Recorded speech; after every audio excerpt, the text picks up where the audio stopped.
Hello student, welcome back to my channel physics with fun.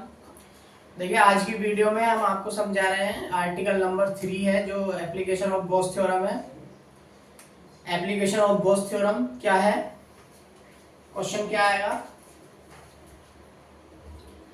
Electric field intensity electric field intensity electric field intensity electric field intensity near a long infinite length charged wire. Electric field intensity near a long infinite length charged wire. याद रखेंगे Gauss theorem की with the help of, ये लिख देंगे with the help of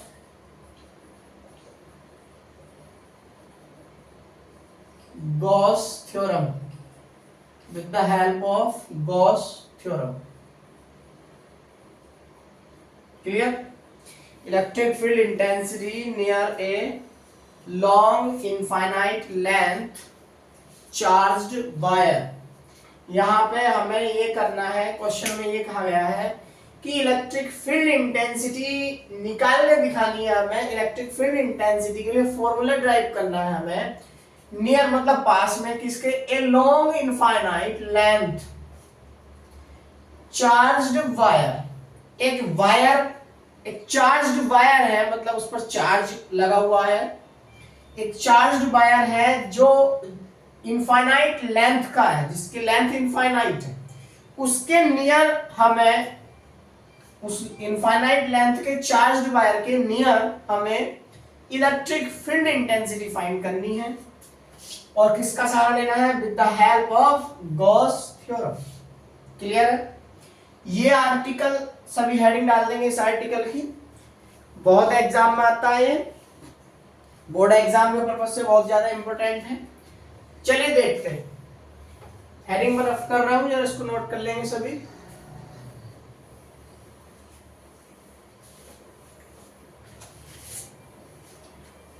जरा ध्यान से समझेंगे सब।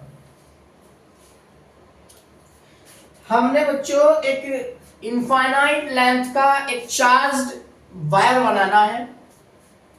मान लो ये एक चार्ज्ड वायर है।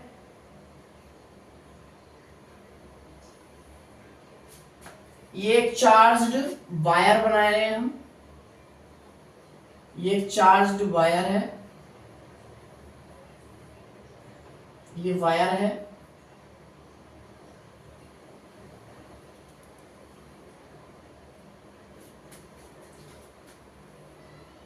इसको हमने डॉट डॉट डॉट से ये दिखा दिया ऊपर को।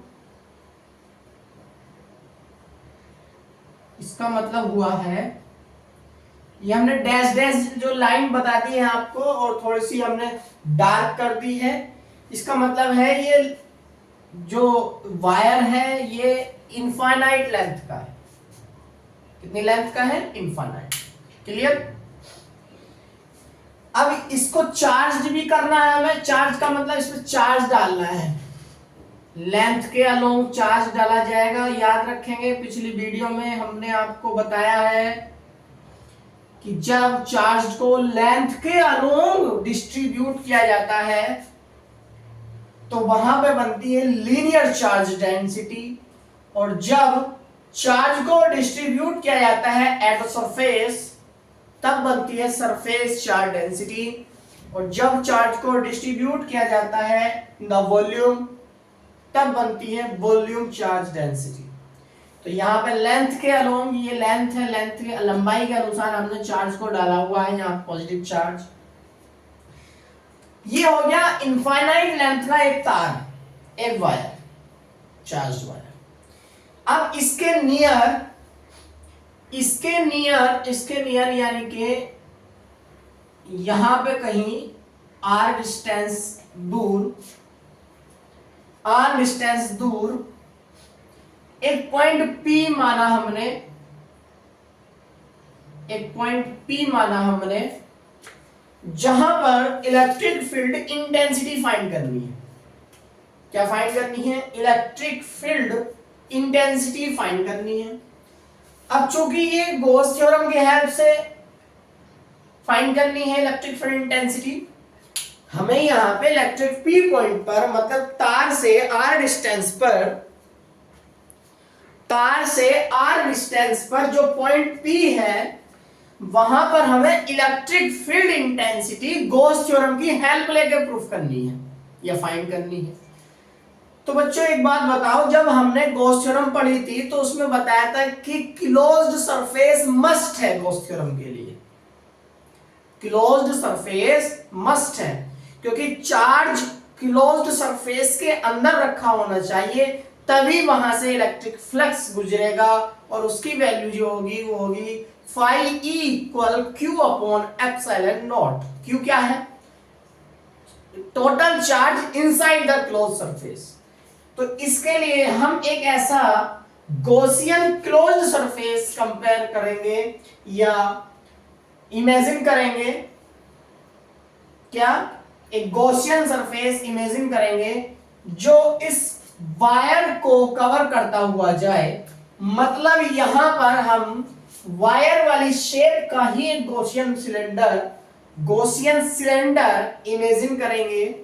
जैसे देखिए मैं बना रहा हूं यहां पे,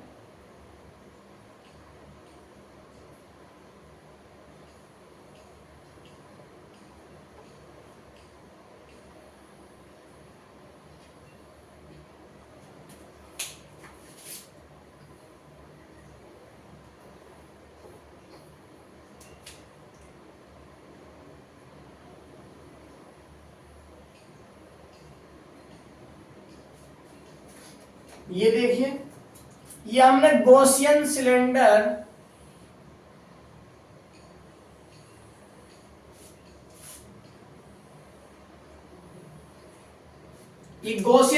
हमने इमेजिन कर लिया है।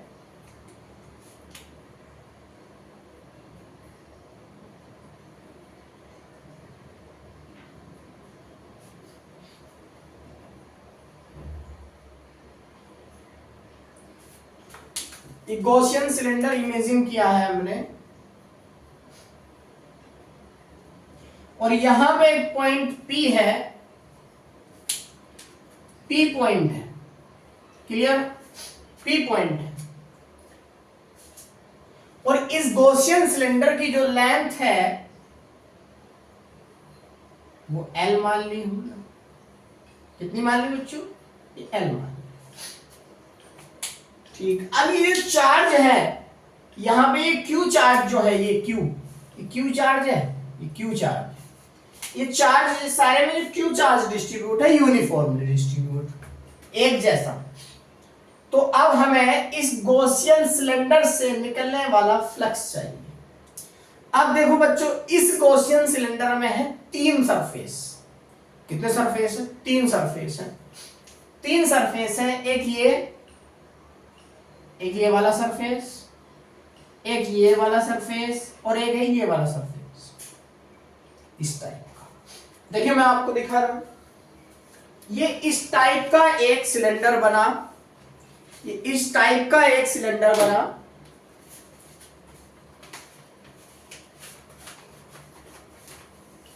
देखिए इस टाइप का एक सिलेंडर है ये, कि एक तो सरफेस ये वाला है,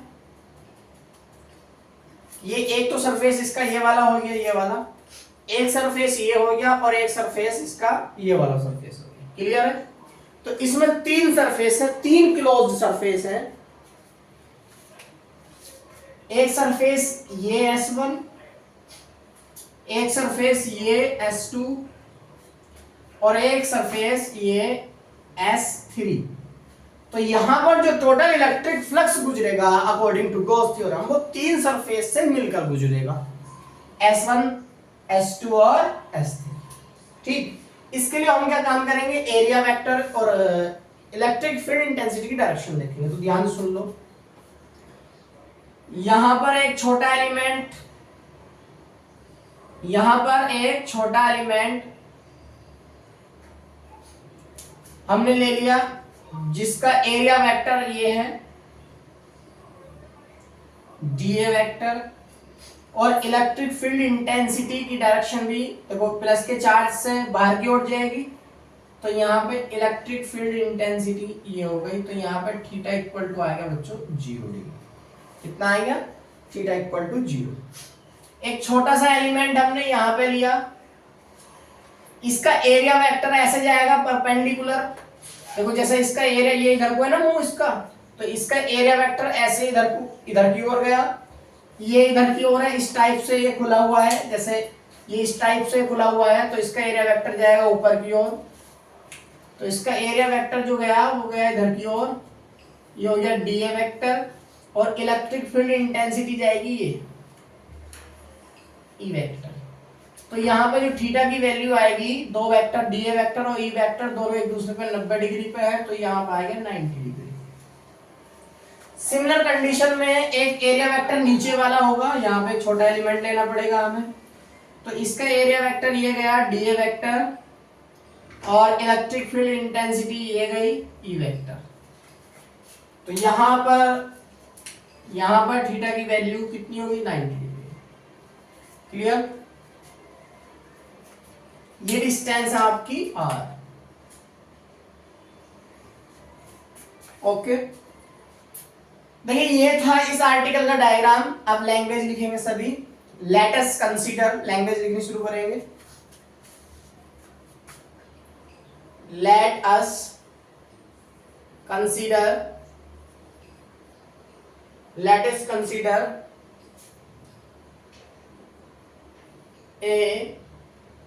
an infinite length charged wire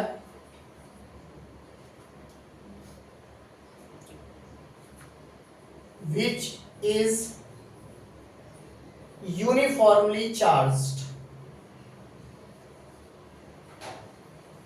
which is uniformly charged with Q charge. Clear? Suppose a Gaussian cylinder of length L as shown in the figure, then net electric flux passing through the cylinder, net electric flux passing through the cylinder। ये language लिखेंगे, इसका मतलब है let us consider an infinite length charged wire, एक अनंत लंबाई का जो charged wire है, यूनिफॉर्मली चार्ज, मतलब यूनिफॉर्मली चार्ज है, मतलब एक जगह चार्ज है सब जगह, क्यू चार्ज। सपोज एक गॉसियन सिलेंडर, मान लिया हमने, सपोज कर लिया कि इसके चारों तरफ एक गॉसियन सिलेंडर है जिसकी लेंथ कितनी है L, जैसा कि डायग्राम में दिखाया गया है। Then net electric flux passing through the cylinder, तब इस सिलेंडर से पास होने वाला नेट इलेक्ट्रिक फ्लक्स, इसको नोट करो लैंग्वेज को, net electric flux passing through the cylinder।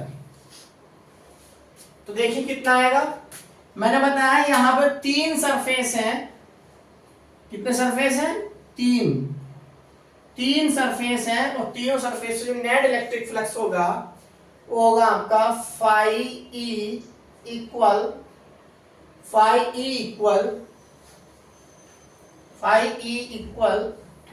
Close integration S1 E dA cos theta plus close integration S2 EDA cos theta plus close integration S3 EDA cos theta. Clear है? तो close surface से निकलने वाला जो flux होगा EDA cos theta, EDA cos theta, ये surface S1 से गुजरेगा, ये सरफेस S2 से गुजरेगा और ये सरफेस S3 से गुजरेगा। और हम जानते हैं डायग्राम के अनुसार for surface S1 theta equal to 90 degree, comma S2 theta equal to 90 degree and S3 theta equal to 0 degree. मतलब S1 सरफेस के लिए थीटा की वैल्यू 90 डिग्री है, S2 सरफेस के लिए थीटा की वैल्यू 90 डिग्री है और S3 सरफेस के लिए थीटा की वैल्यू 0 डिग्री है। तो ये theta S1 S2 S3 surface के लिए थीटा की वैल्यू हम पुट करने जा रहे हैं। तो देखिए phi E equal closed integration S1 EDA cos 90 plus S2 EDA cos 90 plus S3 EDA cos 0। अब एक बात बताओ आप, cos 90 की वैल्यू 0 होती है, cos 90 की वैल्यू 0 होती है, लेकिन cos 0 की वैल्यू 1 होती है। तो जब मैं यहाँ पे cos 90 की दोनों की वैल्यू पुट करूंगा तो ये cos 90 की वैल्यू जब 0 रखी जाएगी तो ये सारा का सारा 0 हो जाएगा, ये भी क्या हो जाएगा 0। लेकिन जब हम cos 0 की वैल्यू 1 रखेंगे तो यहाँ पे मिलेगा हमें E इंटू DA इंटू 1, मतलब ये हुआ तो फाई E इक्वल ओवरऑल आएगा 0 plus 0 plus integration S3 EDA into 1। मतलब हमें जो मिलेगा वो मिलेगा phi E equal integration S3 EDA। अब चूंकि हमें इलेक्ट्रिक फील्ड इंटेंसिटी फाइंड करनी है तो फाई E इक्वल E बाहर ले लिया हमने, close integration S3 DA, close integration S3 DA। Clear? Close integration S3 DA। अब एक बात बताओ, ये integration phi E into equal E into से dx का इंटीग्रेशन कितना होता है x, dy का इंटीग्रेशन कितना होता है y और dA का इंटीग्रेशन क्या होगा a। कहने का मतलब यहाँ पे dA का इंटीग्रेशन कितना हो जाएगा a, लेकिन एरिया कौन सा वाला, S3 वाला। चलो क्लियर है, समझ में आ गया। एरिया जो है S3 वाला। तो अब एक बात बताओ, ये वाला circular curved surface area of the cylinder, ये वाला curved surface area of the cylinder कितना होता है बताओ। तो यहाँ पे जो एरिया आएगा, यहाँ पे जो एरिया मिलेगा आपको A S3 जो मिलेगा वो कितना मिलेगा 2 पाई R H होता है ना, 2 पाई RH। किसी सिलेंडर का ये वाला एरिया कर्व्ड सरफेस एरिया कितना होता है 2 पाई RH और H की जगह हमने रखा L, तो ये हो गया बच्चों 2 पाई RL। तो यहां पर रखेंगे हम कितना, ये आ जाएगा phi E equal E into 2 pi RL, 2 pi RL। Clear है, 2 पाई RL। ठीक, अब जरा ध्यान से सुनेंगे, क्या सुनेंगे कि हमें गॉस थ्योरम यहां पे यूज करनी है। क्या यूज करनी है, गॉस थ्योरम। गॉस थ्योरम यहां पे हमें यूज करनी है।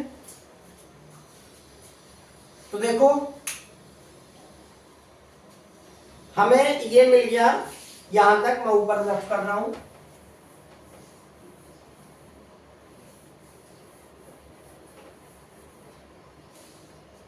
लिखेंगे, इसके बाद लिखेंगे फ्रॉम गॉस थ्योरम